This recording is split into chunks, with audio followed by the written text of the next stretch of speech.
Feedback ತಗೊಂಡು ಚುನಾವಣೆ ಮೂಲಕ ನನ್ನನ್ನು ರಾಜ್ಯಾಧ್ಯಕ್ಷರಾಗಿ ಎಲ್ಲರೂ ಸೇರಿ ಬಹುಮತದಿಂದ ಆಯ್ಕೆ ಮಾಡಿದ್ದಾರೆ. ಬಾಬಾ ಸಾಹೇಬ್ ಅಂಬೇಡ್ಕರ್ ಅವರ ಆಶಯಗಳಿಗಾಗಿರ್ಬೋದು, ಅವರು ಕಟ್ಟಿರ್ತಕ್ಕಂಥ ಸಂಘಟನೆಗಾಗಿರ್ಬೋದು ಯಾವುದೇ ರೀತಿ ಕಳಂಕ ಬರದ ರೀತಿಯಲ್ಲಿ ನಾನು ನಡೆಸ್ಕೊಂಡು ಹೋಗ್ತೀನಿ ಅನ್ನೋ ಭರವಸೆ ನನಗಿದೆ. ನಾನು ಬಾಬಾ ಸಾಹೇಬ್ ಅಂಬೇಡ್ಕರ್ ಅವರು ಸ್ಥಾಪಿಸಿದ್ದಂತಹ 1924ರಲ್ಲಿ ಸ್ಥಾಪನೆ ಮಾಡಿರ್ತಕ್ಕಂಥ ಸಮತಾ ಸೈನಿಕ ದಳದಲ್ಲಿ ನನ್ನ ಪಯಣ 26 ವರ್ಷಗಳು. ಈ 26 ವರ್ಷಗಳಲ್ಲಿ ಚಿಕ್ಕಬಳ್ಳಾಪುರ ತಾಲೂಕು ಸಮಿತಿಯಲ್ಲಿ, ಚಿಕ್ಕಬಳ್ಳಾಪುರ ಜಿಲ್ಲಾ ಸಮಿತಿಯಲ್ಲಿ ರಾಜ್ಯ ಮಹಾಪ್ರಧಾನ ಕಾರ್ಯದರ್ಶಿಯಾಗಿ, ದಕ್ಷಿಣ ಭಾರತದ ಸೆಕ್ರೆಟರಿಯಾಗಿ, ರಾಷ್ಟ್ರೀಯ ಕಾರ್ಯಕಾರಿಣಿ ಸಮಿತಿ ಸದಸ್ಯರಾಗಿ ಎಲ್ಲ ಜವಾಬ್ದಾರಿಗಳನ್ನು ನಿರ್ವಹಿಸಿರ್ತಕ್ಕಂಥ ಅನುಭವ ಇದೆ ನನಗೆ. ಈ ಎಲ್ಲ ಹುದ್ದೆಗಳನ್ನು ಸಹ ಯಾವುದೇ ರೀತಿಯಲ್ಲೂ ನಮಗೆ ಸೆಲೆಕ್ಷನ್ ಹುದ್ದೆಗಳಲ್ಲ, ಎಲೆಕ್ಷನ್ ಮೂಲಕ ಆಗಿರ್ತಕ್ಕಂಥದ್ದು. ನನ್ನ ಹೋರಾಟಗಳು ಏನಿತ್ತು ಅದನ್ನು ಗುರುತಿಸಿ ಇಡೀ ರಾಜ್ಯದ ಜನತೆ, 31 ಜಿಲ್ಲೆಯಲ್ಲಿರ್ತಕ್ಕಂಥ ನಮ್ಮ ಕಾರ್ಯಕರ್ತರಾಗಿರ್ಬೋದು, ನಾಯಕರಾಗಿರ್ಬೋದು, ಎಲ್ಲರೂ ಸೇರಿ ಇಂಥ ಒಂದು ಸಮರ್ಥಕವಾಗಿ ಎಲ್ಲರನ್ನು ಜೊತೆಗೂಡಿಸಿ ಕರ್ಕೊಂಡು ಹೋಗ್ತಾ ಇರ್ತಕ್ಕಂಥ ಒಬ್ಬ ನಾಯಕರು ನಮ್ಗೆ ಅಗತ್ಯ ಇದೆ ಅಂಥೇಳಿ ನಮ್ಮ ಸಮತಾ ಸೈನಿಕ ದಳದ ರಾಷ್ಟ್ರೀಯ ಅಧ್ಯಕ್ಷರು ಏನಿದ್ದಾರೆ ಕ್ಯಾಪ್ಟನ್ ಕಾನಡೆ ಅವರು, ಮಹಾರಾಷ್ಟ್ರದಿಂದ ಬಂದು, ಅಶೋಕ್ ಕಾನಡೆ ಅವರು ಮಹಾರಾಷ್ಟ್ರದಿಂದ ಬಂದು ಮೊನ್ನೆ ನಡೆದಂತಹ 14ನೇ ತಾರೀಕು ರಾಜ್ಯ ಮಟ್ಟದ ಚುನಾವಣೆ ನಡೀತು.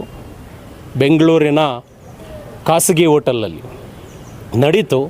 ಆ ಖಾಸಗಿ ಹೋಟೆಲಲ್ಲಿ ಸುಮಾರು 5 ಗಂಟೆಗಳ ಕಾಲ ನಿರಂತರವಾಗಿ ಎಲೆಕ್ಷನ್ ನಡೆದು ಪ್ರತಿ ಜಿಲ್ಲೆಯಿಂದ ಬಂದಿರತಕ್ಕಂಥ ಎಲ್ಲ ಜಿಲ್ಲಾಧ್ಯಕ್ಷರು ಮತ್ತು ಕಾರ್ಯಕಾರಿಣಿ ಸಮಿತಿಯವರ ಕಡೆಯಿಂದ ಫೀಡ್ಬ್ಯಾಕ್ ತಗೊಂಡು ಚುನಾವಣೆ ಮೂಲಕ ನನ್ನನ್ನು ರಾಜ್ಯಾಧ್ಯಕ್ಷರಾಗಿ ಎಲ್ಲರೂ ಸೇರಿ ಬಹುಮತದಿಂದ ಆಯ್ಕೆ ಮಾಡಿದ್ದಾರೆ. ಅವ್ರಿಗೆಲ್ರಿಗೂ ಸಹ ನಾನು ಚಿರಋಣಿಯಾಗಿರ್ತೇನೆ. ಇದು ರಾಜ್ಯಾಧ್ಯಕ್ಷರು ಅಂದಿದ ತಕ್ಷಣ ಇದೊಂದು ಏನೋ ದೊಡ್ಡ ಪಟ್ಟ ಅಲ್ಲ, ಇದು ಜನರಿಗೆ ಕೆಲಸ ಮಾಡೋದಕ್ಕೆ ಜವಾಬ್ದಾರಿ ಸ್ಥಾನ ಕೊಟ್ಟಿದ್ದಾರೆ. ನನಗೆ ಜವಾಬ್ದಾರಿಯುತವಾದಂಥ ಒಂದು ಸ್ಥಾನ ಕೊಟ್ಟಿದ್ದಾರೆ. ಇಷ್ಟು ದಿನಗಳಿಂದ ನನಗೇನು ಜವಾಬ್ದಾರಿ ಇತ್ತು ಅದಕ್ಕಿಂತಲೂ ಹೆಚ್ಚಿನ ಸ್ಥಾನವನ್ನು ಇವತ್ತು ಜವಾಬ್ದಾರಿ ಸ್ಥಾನ ಕೊಟ್ಟಿದ್ದಾರೆ. ಆ ಸ್ಥಾನವನ್ನು ಬಾಬಾ ಸಾಹೇಬ್ ಅಂಬೇಡ್ಕರ್ ಅವರ ಆಶಯಗಳಿಗಾಗಿರ್ಬೋದು, ಅವರು ಕಟ್ಟಿರ್ತಕ್ಕಂಥ ಸಂಘಟನೆಗಾಗಿರ್ಬೋದು ಯಾವುದೇ ರೀತಿ ಕಳಂಕ ಬರದ ರೀತಿಯಲ್ಲಿ ನಾನು ನಡೆಸ್ಕೊಂಡು ಹೋಗ್ತೀನಿ ಅನ್ನೋ ಭರವಸೆ ನನಗಿದೆ. ಇಷ್ಟು ವರ್ಷಗಳಲ್ಲಿ ಕರ್ನಾಟಕ ರಾಜ್ಯದಲ್ಲಿರ್ತಕ್ಕಂಥ 31 ಜಿಲ್ಲೆಗಳಲ್ಲೂ ಸಹ ನಾನು ಸುತ್ತಾಡಿ ಸಂಘಟನೆ ಕಟ್ಟಿದ್ದೇನೆ. ಇನ್ನು ಮುಂದೇನೂ ಸಹ ಅತಿ ಹೆಚ್ಚಿನ ರೀತಿಯಲ್ಲಿ ಬಾಬಾ ಸಾಹೇಬ್ ಅಂಬೇಡ್ಕರ್ ಅವರು ಸ್ಥಾಪಿಸಿದಂತಹ ಸಮತಾ ಸೈನಿಕ ದಳವನ್ನು ಪ್ರತಿ ಮನೆಗೆ ಎತ್ಕೊಂಡು ಹೋಗಬೇಕು. ಬಾಬಾ ಸಾಹೇಬ್ ಅಂಬೇಡ್ಕರ್ ಅವರು 1924ರಲ್ಲಿ ಸಂಘಟನೆ ಕಟ್ಟಬೇಕಂದ್ರೆ ಇದಕ್ಕೆ ಆದಂಥ ಒಂದು ಸಂವಿಧಾನವನ್ನು ರಚನೆ ಮಾಡಿದ್ದಾರೆ.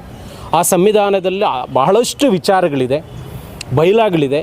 ಅದರ ಪ್ರಕಾರ ನಾವು ಯಾವುದೇ ರೀತಿಯಲ್ಲಿ ಸಂವಿಧಾನಕ್ಕಾಗಿರ್ಬೋದು, ಬಾಬಾ ಸಾಹೇಬ್ ಅಂಬೇಡ್ಕರ್ ಅವ್ರಿಗಾಗಿರ್ಬೋದು, ನಮ್ಮಿರ್ತಕ್ಕಂಥ ಕಾರ್ಯಕರ್ತರಿಗಾಗಿರ್ಬೋದು, ನಾಯಕರಿಗಾಗಿರ್ಬೋದು ಯಾವುದೇ ರೀತಿ ಕಳಂಕ ತರದ ರೀತಿಯಲ್ಲಿ ನಾವು ಕೆಲಸ ಮಾಡ್ತೀವಿ. ಈ ಜವಾಬ್ದಾರಿಯುತ ಸ್ಥಾನವನ್ನು ಜವಾಬ್ದಾರಿಯುತವಾಗಿ ನಡೆಸ್ಕೊಂಡು ಹೋಗ್ತೀನಿ ಅಂತ ಹೇಳೋದಕ್ಕೆ ನಾನು ಇಷ್ಟಪಡ್ತೇನೆ. ಏಸಾಕೋಟೆಕ್ ವತಿಯಿಂದ ಚಿಕ್ಕಬಳ್ಳಾಪುರ ಜನತೆಗಾಗಿ ಯುಗಾದಿ ಮತ್ತು ರಂಜಾನ್ ಹಬ್ಬದ ಪ್ರಯುಕ್ತ ವಿಶೇಷ ಆಫರ್ ಅನ್ನು ತಂದಿದ್ದೀವಿ. ಇಷ್ಟು ದಿನ ನಾವು 5,500ಕ್ಕೆ ಏಸಾಕೋಟೆಕಲ್ಲಿ ವಾಟರ್ ಪ್ಯೂರಿಫೈಯರ್ ಲಭ್ಯ ಇದೆ ಅಂತ ಹೇಳ್ತಾ ಇದ್ವಿ. ಇವಾಗ ಯುಗಾದಿ ಮತ್ತು ರಂಜಾನ್ ಹಬ್ಬದ ಪ್ರಯುಕ್ತ ಖಾಲಿ 5,000 ರೂಪಾಯಿಗೆ ವಾಟರ್ ಪ್ಯೂರಿಫೈಯರ್ ಲಭ್ಯ ಇದೆ. ವಿತ್ 1 year ವಾರಂಟಿ ಮತ್ತು 4 ವರ್ಷ ಸರ್ವಿಸ್ ಫ್ರೀ ಇರುತ್ತೆ. ಇನ್ಸ್ಟಾಲೇಷನ್ ಫ್ರೀ ಇರುತ್ತೆ. ನಮ್ಮ store location BB road, Canara bank opposite, Ambur dum biryani ಪಕ್ಕದಲ್ಲಿ 2ನೇ ಅಂಗಡಿ. ಕ್ವಾಲಿಟಿ ಮತ್ತು ಶುದ್ಧ ಕುಡಿಯುವ ನೀರಿಗಾಗಿ ಒಮ್ಮೆ ಏಸಾಕೋಟೆಕ್ಗೆ ವಿಸಿಟ್ ಕೊಡಿ.